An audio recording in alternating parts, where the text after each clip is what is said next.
Hi guys, today we are going to be looking at my RGB controller.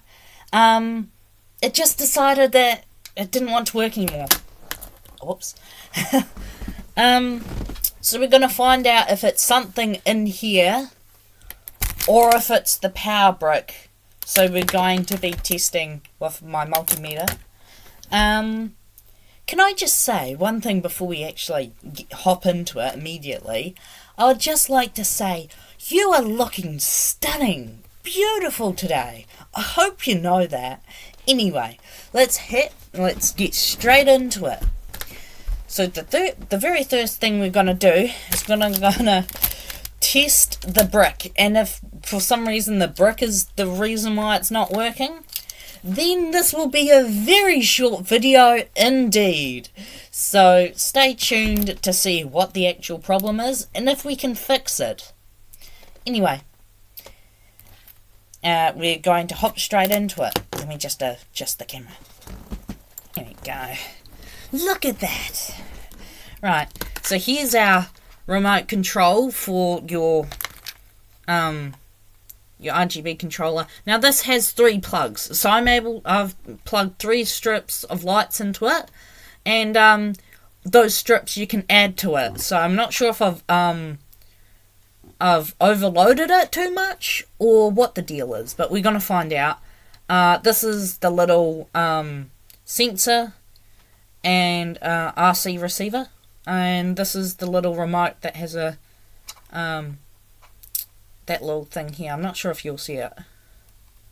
See if I can get it to work for you. There you go, you see it? You wouldn't actually be able to see this with the naked eye. Well, I can't even see it. But the cameras can. Cameras can. It's wonderful. But so anyway, yep, we're gonna see what the issue is, so we're gonna hop straight into it. Now, this system here is meant to be a 12-volt system, and by looking at the diagram on here, on that there shows me that the middle pin in here is positive. So this bit in the middle here should be positive, and the ring on the outside should be negative. So here we go. Let's plug it in.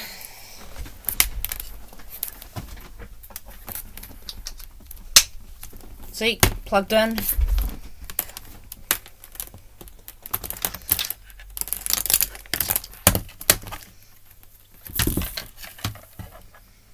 And we're going to turn it on to 20. I'm going to actually make sure that it works. So the first thing I do is, you saw this running, so I'm going to take the battery out of this. And we're going to make sure that the multimeter is functional. Never test anything. Like, if you were to plug your multimeter into a wall without testing it first, and you know, it said something like 0 volts, you know, like it's not reading anything, but the outlet is actually live, and you go to rewire something, or you know, and in the end you electrocute yourself because the multimeter wasn't right. So I don't know if you guys just saw that, but I will do it again. So this battery is rated for 3 volts. Look at that. 303. Okay, so that is still 3 volts. So this has got all the energy it needs. Oh, so we are now gonna put this back into the remote. Now, I've tried heaps of times adjusting the sensor on here to see if, you know, something's good and whatnot. So as I said, this is 12 volt. This is safe to work on. And any shorts wouldn't, well, it technically would heat up. So, again, do not recommend this. So we've got it the red one into the positive hole where the pin on the RGB receiver is, and oh shoot. Yeah, it is switched on at the wall. Yes, it is.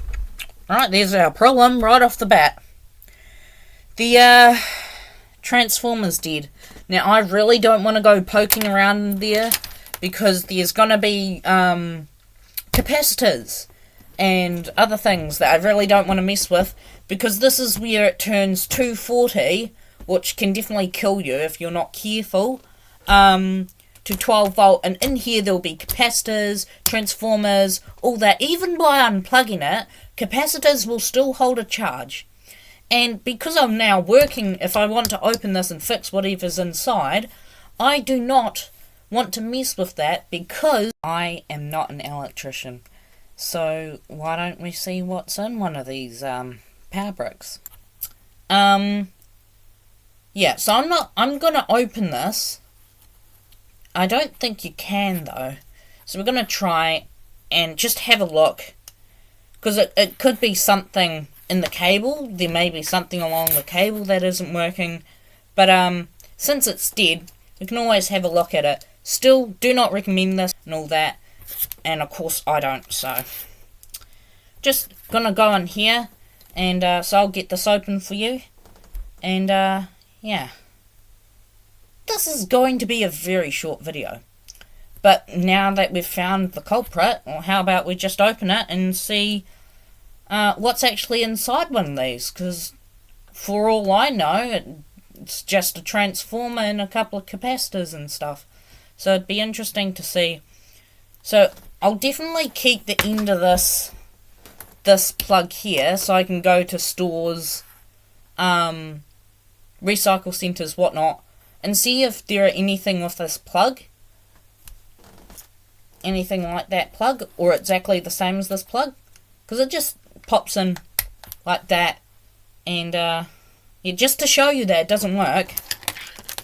But now we know why it doesn't work.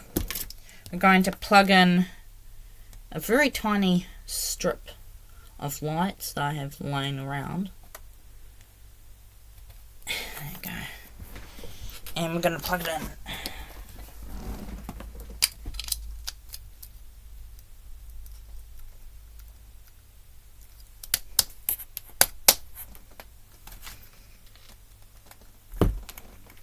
Yep, nothing. It could also be like a cable or something, loose connection, an inanimate connection. So there's a broken circuit somewhere along the way, and I'm guessing it's in here because this is where the transformer, capacitors, other things are. So yeah. So I'll just clear this area and we'll have a look and actually see what's inside one of these. So here we are. We're going to try and open it, and you can always fast forward to something else if you want. So I'm going to see how easy it is to get into one of these. It's probably going to be quite difficult. I wouldn't imagine there'd be anything under these, under the label here. It'd be good if there were some screws to make it easier to come apart. Really doesn't look like it though. Nope, no screws at all.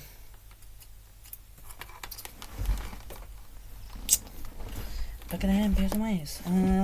Yeah, oh well. Right, let's get into it then. Sorry guys, this may even take a bit longer than I expected. Thought it would just pop off.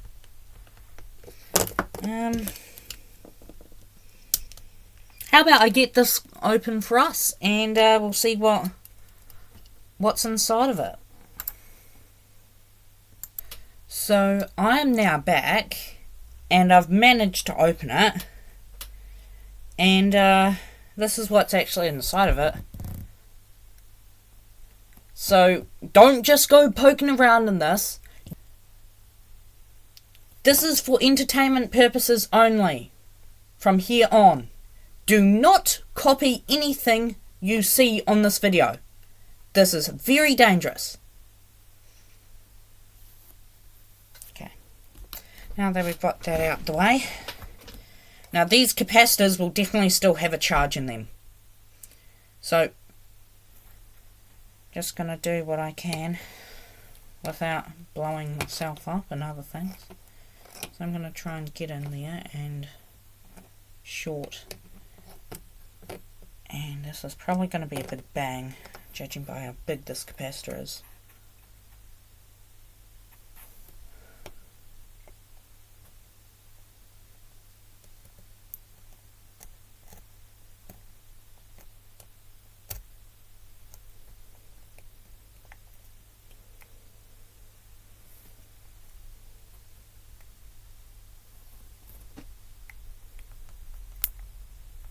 Oh, did you hear that?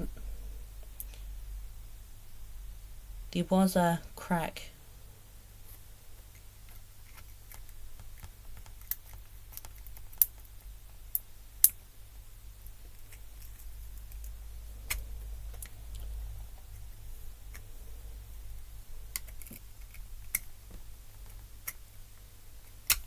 I can officially say that that capacitor is definitely discharged now.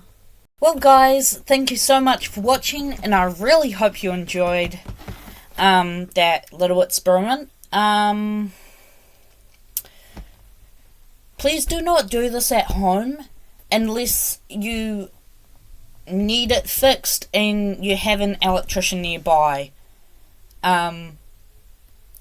Capacitors do hold a charge, so you can get shocked. I know for a fact that they are quite scary. If you want to see more about capacitors and whatnot, go on Google and search up, or YouTube, search up capacitors holding charge or something. So yeah, thank you guys so much for watching, and I really hoped you enjoyed this.